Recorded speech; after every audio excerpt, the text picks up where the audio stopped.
Vamos lá, gente. Dia dos Pais. Vamos falar um pouco sobre pai, tá? Por falta de um, muitas pessoas têm três, né? Nós temos o pai biológico, pai de criação, às vezes nem sempre é o mesmo, né? São dois. E o pai celeste, né?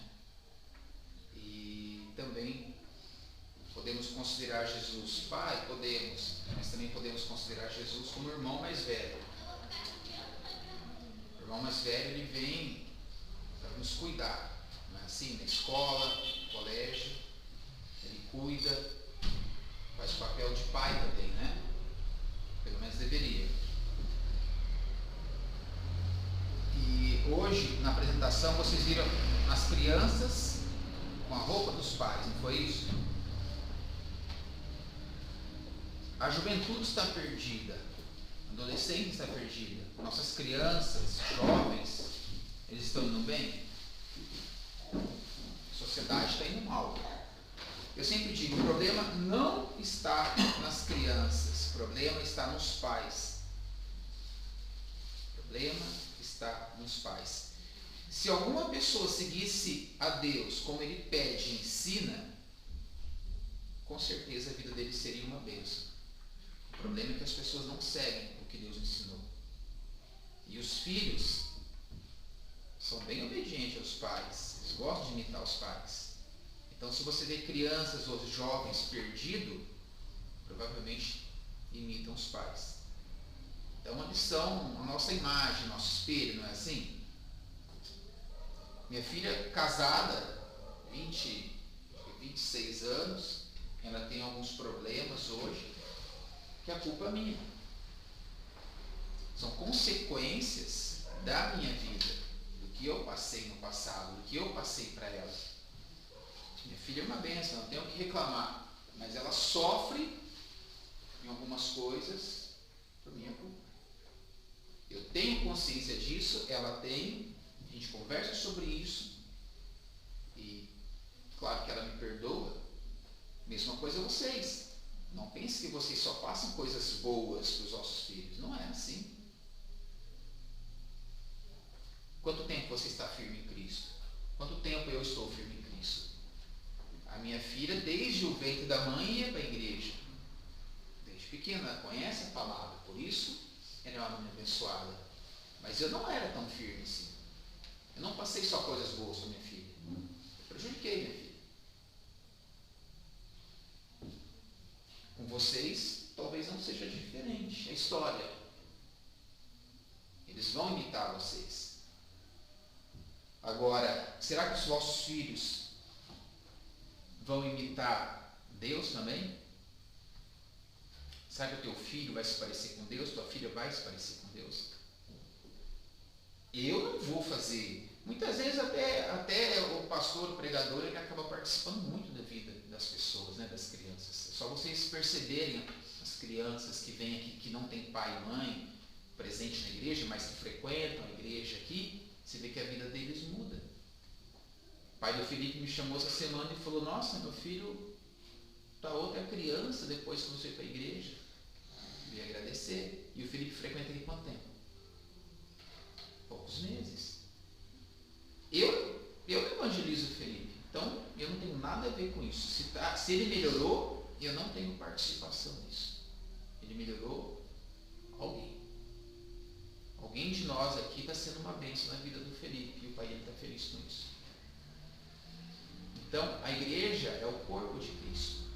O corpo de Cristo é a igreja. Então, esse menino vai levar para o resto da vida o que ele está aprendendo aqui. Isso vai fazer parte da vida dele como homem, como adulto. É uma responsabilidade. Eu vejo essas crianças e falo: ó, cadê o pai e a mãe? É culpa do pai e da mãe. Ah, pastor, mas você está roubando, meu pai me judiou, não roubei. Nunca julgue assim, a tua cabeça não é a mesma do outro. Deus criou pessoas mais capacitadas para uma coisa e menos para outra. Aquilo que para você tira de letra, para você é tranquilo, algumas pessoas podem cometer um suicídio. Você vê a pessoa ali que cometeu suicídio e fala, é fraco. Você suicidou porque é fraco. Não é tão simples assim. Não é tão simples assim. Cada um tem uma capacitação.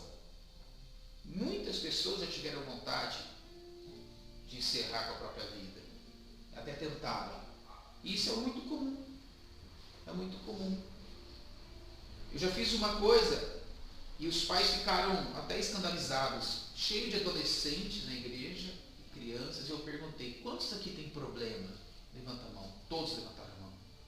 Tá bom, não precisa falar o problema.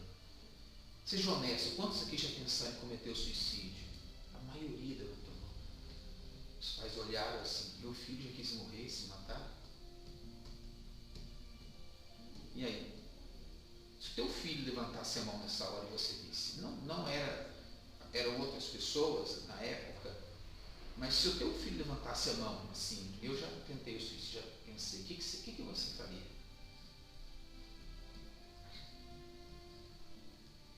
Sabe o que eu faria? Na hora,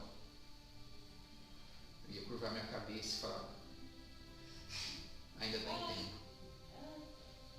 Ainda está em tempo de ser um pai que agrada a Deus e que serve para o próprio filho. Sempre há tempo, enquanto há vida.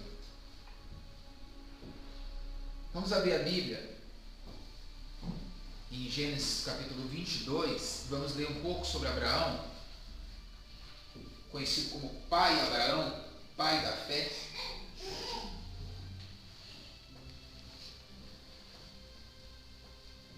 Vou ler um pedaço com vocês e já vamos comentar.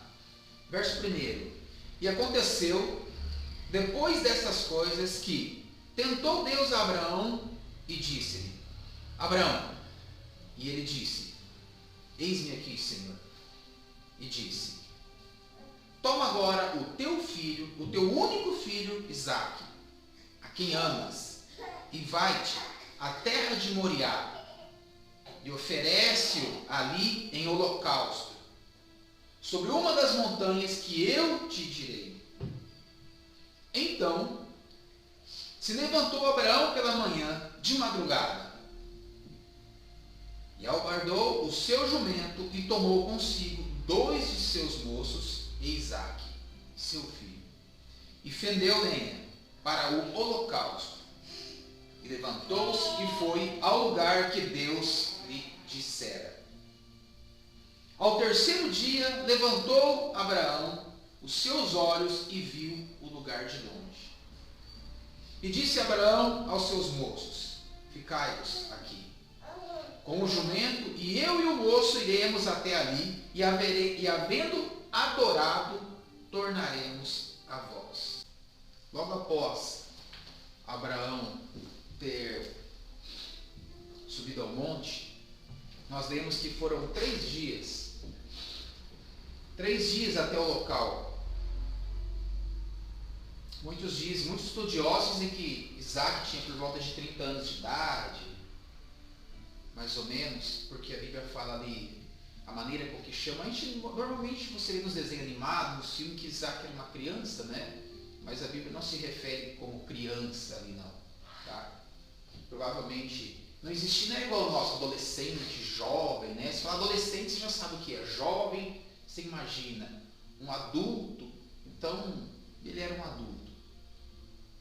Mas você imagina ele caminhando esses 3 dias e pensando, estou indo sacrificar meu filho. E foi caminhando. Depois ele chega e vê o local, o monte, e fala, ó, vocês ficam aqui, agora eu vou com meu filho. E depois Isaac fala assim, pai, a gente tem lenha, fizeram o altar, mas e o cordeiro? E o cordeiro? Abraão diz, Deus vai prover, meu filho, Deus vai prover.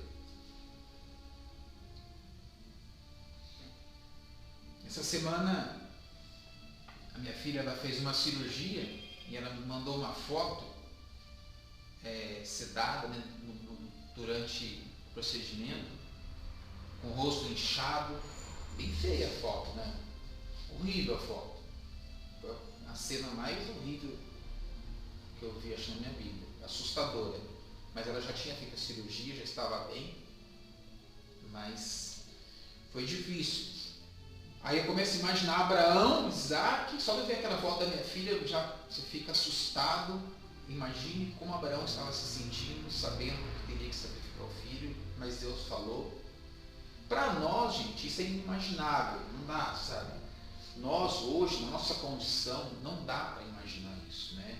Acho que nenhum homem saudável faria isso mentalmente. Ali Abraão foi para isso porque o chamado de Deus era com ele, era diferente, era direto, era o próprio Deus na vida dele ali. Então eu acho que nenhum outro homem seria capaz de obedecer a Deus dessa maneira, mas enfim, ele obedece e honra, ele faz a vontade do Pai. É no verso 17, vamos ver o que acontece após essa obediência, após honrar o Pai. Verso 15, Gênesis capítulo 22, verso 15. Então o anjo do Senhor bradou a Abraão pela segunda vez desde os céus e disse: por mim mesmo jurei, diz o Senhor, porquanto fizeste esta ação e não me negaste o teu filho, o teu único, que deveras te abençoarei, e grandissimamente multiplicarei a tua semente como as estrelas dos céus, e como a areia que está na praia do mar. E a tua semente possuirá a porta dos seus inimigos. A tua semente. Eu quero que vocês leiam em casa depois, Gálatas 3,16, e vejam o que é essa semente.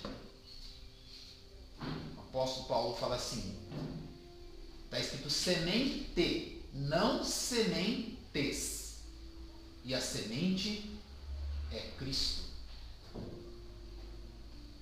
Ele fala assim: Abraão, porque você me obedeceu, me honrou, eu vou te abençoar de um jeito, mas de um jeito, que da sua descendência virá o próprio filho, meu filho virá da sua descendência. Deus coloca Jesus para nascer na descendência de Abraão. Agora você pensa o quanto que Abraão agradou a Deus, o quanto que ele mexeu com o coração de Deus, obedecendo e honrando. A tal ponto que Deus chega a dizer para ele assim: ó, aquele que te amar eu vou amar, aquele que te odiar eu vou destruir. É mais ou menos isso. Aquele que te abençoar, abençoarei, aquele que te amaldiçoar, te amaldiçoarei. Então, se a pessoa olhar para você e falar: nossa, Abraão, o que você precisar de mim é só pedir. Ah, você falou isso, Abraão? Está abençoado. É o nível que Abraão alcança de Deus. Isso tudo, se você seguir, vai cair sobre a sua vida em medidas diferentes, sim. Mas Deus vai te honrar, vai te amar, vai te abençoar, desde que você obedeça e o honre. Honrar é muito mais do que obedecer. Muitos jovens pensam que honrar pai e mãe é só obedecer. Mandar um dinheirinho. Aí eu obedeço meu pai e minha mãe, está ótimo. Isso não é honrar, não. Ah, meu pai e a mãe está idoso, eu mando um dinheirinho lá, eu olho, está tudo bem. Isso também não é honrar, não. Isso não é honrar. Honrar é muito mais do que obedecer. Honrar dá para comparar com amar.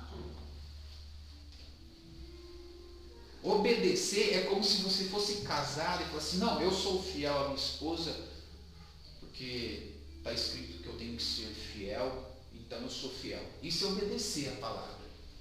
E amar é o quê? Eu sou fiel à minha esposa porque eu amo minha esposa.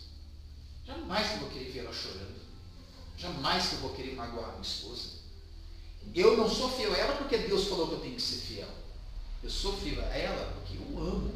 Deus me deu amor.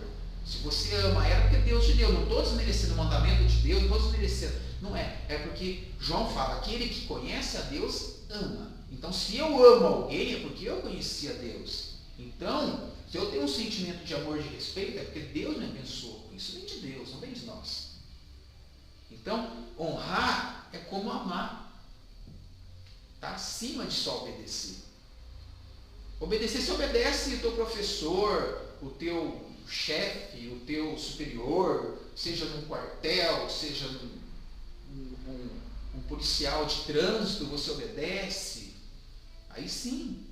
Ele apitou, para, você para, você obedeceu. Isso não é honra. Teu pai não é um guardinha na tua vida. O pai tem que ser honrado. O que é a honra daí no caso do pai? É fazer a vontade do pai, é agradar o pai. É agradar. O que tua mãe gosta? O que teu pai gosta de fazer? Eu não sou aquelas coisas todas, mas pergunto pra minha mãe o que ela mais gosta de fazer. Ela gosta de passear. Aonde? Ela gosta de ir pro sítio. A roça. Eu levo ela, eu faço questão de levar. Eu tento fazer o que minha mãe gosta. Eu tento fazer a vontade dela. Porque isso eu vou estar honrando a minha mãe. Quando minha mãe chegar o dia dela se encontrar com Cristo, quando chegar o último dia dela ressuscitar, quando Jesus fala em João 6, e no último dia eu ressuscitarei. Quando chegar esse dia, quando chegar o momento final dela aqui, será que ela vai virar para mim e vai falar assim, meu filho, foi bom, meu filho cuidou de mim, meu filho me agradou. Será que ela vai falar isso? Eu luto sempre para que minha mãe diga isso. Meu pai, eu não posso ser porque ele está longe. Não tem como, não tenho contato, não tem como eu honrar pessoalmente, honrar de alguma outra maneira. Cada um tem uma situação, mas se você tem oportunidade, faça. Honra seu pai, sua mãe e honre a Deus. Honre a Deus. Porque o dia do aperto de mão vai chegar. Vocês notaram aí Gálatas 3,16? Lembra, Samuel, que a gente falou sobre 3,16, tem versículos importantíssimos, né? 3,16 é uma coincidência. A Bíblia no original não tinha capítulos e versículos. Isso foi em 1611, a Bíblia de Genebra colocou capítulos e versículos, ela não tinha isso. Então, quando Deus foi falando a Bíblia, algumas partes são ditadas, Deus falava e a pessoa anotava, outras partes Deus falava no coração da pessoa e ele escrevia com as próprias palavras. Então não tinha capítulos e versículos. Mas o famoso João 3,16, né? O famoso também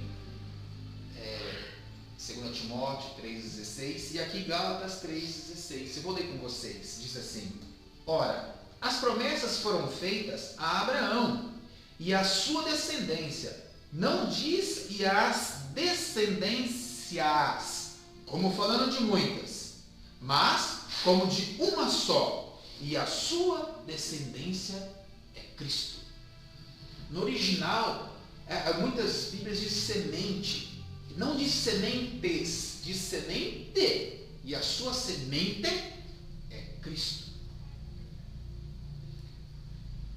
Aqui, algumas vezes gera confusão, porque muitos entendem que a semente de Abraão são os judeus, que ali está falando dos judeus, ele fala da semente. A semente de Abraão é Cristo. E nós estamos ligados a Abraão porque estamos em Cristo. Nós somos sementes de Abraão se estivermos em Cristo.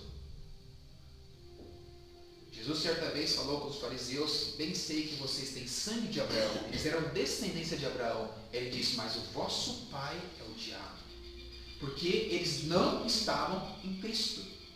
Então não tem promessa na Bíblia se você não está em Cristo. Não, eu tenho promessas de Abraão. Se você não está em Cristo, não há salvação. É o único e verdadeiro caminho. Vocês estão entendendo, gente? A importância de honrar, de fazer a vontade? E isso, gente, não é só com o pai, porque hoje é dia dos pais. Isso tem ênfase em Deus Pai, mas A gente tem que um agradar o outro, né?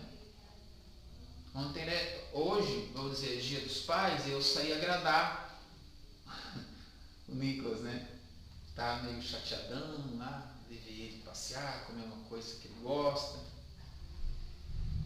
Então a gente tem que agradar. Porque se você agradar a pessoa que está perto de você, isso vai retornar.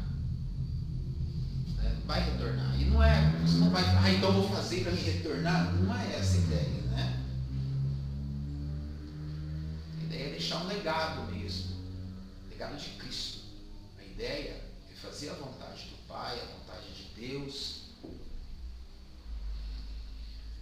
Bom, como eu falei, essa mensagem, provavelmente eu vou gravar ela vai para o canal, e se alguém ouvir, eu quero que essa pessoa me julgue tudo que eu falei.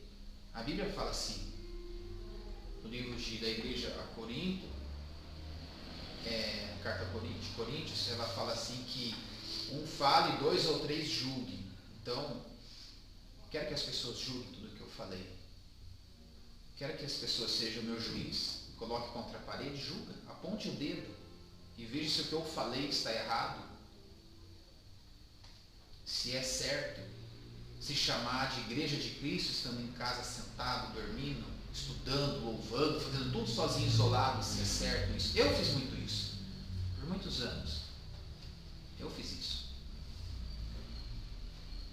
Talvez se alguém pregasse assim, naquele momento, eu ia... talvez eu não fosse gostar, não sei como é que eu reagiria com uma pregação dessa. Eu acho que eu não ia gostar, não. Acho que eu ia falar, não caio nessa. Talvez, eu não sei. Vai saber, né?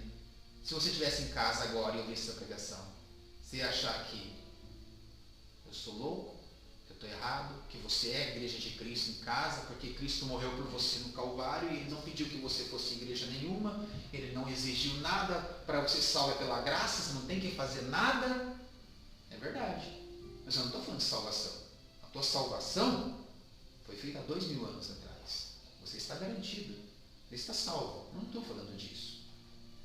Seus pecados foram perdoados. O de ontem, o de hoje, o de amanhã, não estou falando disso. Estou falando de ser igreja, ser corpo de Cristo. Estou falando saber que um dia você vai apertar a mão de Cristo, vai olhar nos olhos dele. Só estou tentando te ajudar. E se você tentasse me ajudar quando eu estava desigrejado, eu acho que não ia querer, não. Vou ser honesto. Porque a gente está magoado, a gente fica magoado, a gente fica decepcionado. Até você olhar para o espelho e ver que você não é tudo aquilo, que você também magoa as pessoas, que você também decepciona as pessoas, que você faz parte dessa carne.